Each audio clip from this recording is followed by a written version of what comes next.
നവീൻ ബാബു കേസിൽ സിബിഐ അന്വേഷണം തള്ളിയതിന് പിന്നാലെ പി ദിവ്യയുടെ ഫേസ്ബുക്ക് പോസ്റ്റ് പുറത്തുവന്നിരിക്കുകയാണ്. ചിത്രകാരൻ പൊന്നിയൻ ചന്ദ്രന്റെ വരികളും വരയും പങ്കുവച്ചാണ് പോസ്റ്റ് തുടങ്ങുന്നത് ഇങ്ങനെയാണ്: എല്ലാ പ്രതിസന്ധിയെയും ഏതവസരത്തിലും മറികടക്കാനാവണം എന്നാണ് പറഞ്ഞിരിക്കുന്നത്. വിവരങ്ങളുമായി നിഖിൽ അളവൂർ ചേരുന്നുണ്ട്. നിഖിൽ, ദിവ്യ പറയാൻ ശ്രമിച്ചിരിക്കുന്നത് എന്താണ്, പ്രത്യേകിച്ചും ഈ ഉത്തരവ് വന്നതിന് പിന്നാലെ?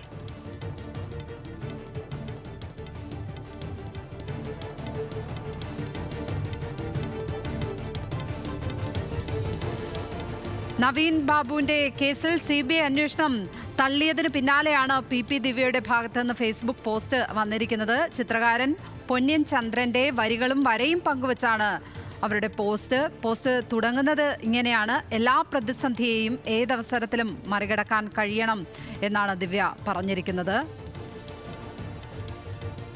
നിഖിൽ അളവൂർ ചേരുന്നുണ്ട്. നിഖിൽ, കോടതിയിൽ നിന്നും സിബിഐ അന്വേഷണമില്ല എന്ന ഉത്തരവ് വന്നതിന് ശേഷമാണ് ഈ പോസ്റ്റ് പങ്കുവച്ചിരിക്കുന്നത്. എന്താണ് അവർ പറയാൻ ശ്രമിച്ചിരിക്കുന്നത്? ലക്ഷ്മി പത്മ, പി ദിവ്യ ചിത്രകാരൻ പൊന്നിയൻ ചന്ദ്രന്റെ ഒരു വരയും അദ്ദേഹത്തിന്റെ വരികളുമാണ് പങ്കുവയ്ക്കുന്നത് എങ്കിൽ പോലും ഈ സാഹചര്യത്തിൽ ആ വരികളുടെ പ്രസക്തി എടുത്തു പറയേണ്ടതുണ്ട്. കാരണം എല്ലാ പ്രതിസന്ധിയെയും ഏതവസരത്തിലും മറികടക്കാനാവണം എന്നതാണ് പി ദിവ്യ ആ വരികൾ കൊണ്ട് ആദ്യം പറയുന്നത്. രണ്ടാമത് പറയുന്ന കാര്യം, പി ദിവ്യ തന്റെ നിലപാടിൽ ഉറച്ചു നിൽക്കുന്നു എന്ന് വ്യക്തമാക്കുന്നതാണ്. കാരണം അനീതി കൺകുളിർക്കെ കാണാനുള്ള കരുത്തും അഭിപ്രായം പറയാനുള്ള ആർജവവും അടിയറവ് വെക്കരുത്, പോരാട്ടം തുടരുക തന്നെ എന്നാണ് പി ദിവ്യ പറയുന്നത്. അതായത് തുടക്കം തൊട്ട് പി ദിവ്യ ഇക്കാര്യത്തിൽ പറയുന്നത് താൻ എടുത്ത നിലപാട്, തന്റെ ശ്രദ്ധയിൽപ്പെട്ട ഒരു അഴിമതിക്കാര്യം, ആ അഴിമതിക്കാര്യത്തിനെതിരെ പ്രതികരിക്കുകയാണ് ചെയ്തത്. അതുമായി ബന്ധപ്പെട്ട് കൃത്യമായ കാര്യങ്ങൾ പറയുകയാണ് ചെയ്തത്. അതിനപ്പുറത്തേക്ക് ഒരു തെറ്റും ചെയ്തിട്ടില്ല എന്നാണ് പി ദിവ്യ പൊതുമധ്യത്തിലും ഒപ്പം തന്നെ കോടതികളിൽ ഉൾപ്പെടെയും ആവർത്തിക്കുന്ന ഒരു സാഹചര്യം ഉണ്ടായത്.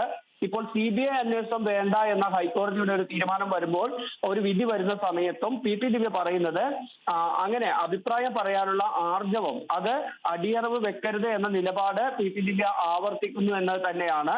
ഇവിടെ പൊന്നിയൻ ചന്ദ്രന്റെ വരികൾ കടമെടുക്കുന്നെങ്കിൽ പോലും പി ദിവ്യ ഇക്കാര്യത്തിൽ അവരുടെ തുടക്കം മുതലുള്ള നിലപാടിൽ തന്നെ നിൽക്കുന്നു എന്ന് വേണം ഈ ഘട്ടത്തിൽ നമുക്ക് അതിൽ നിന്ന് വായിച്ചെടുക്കാൻ.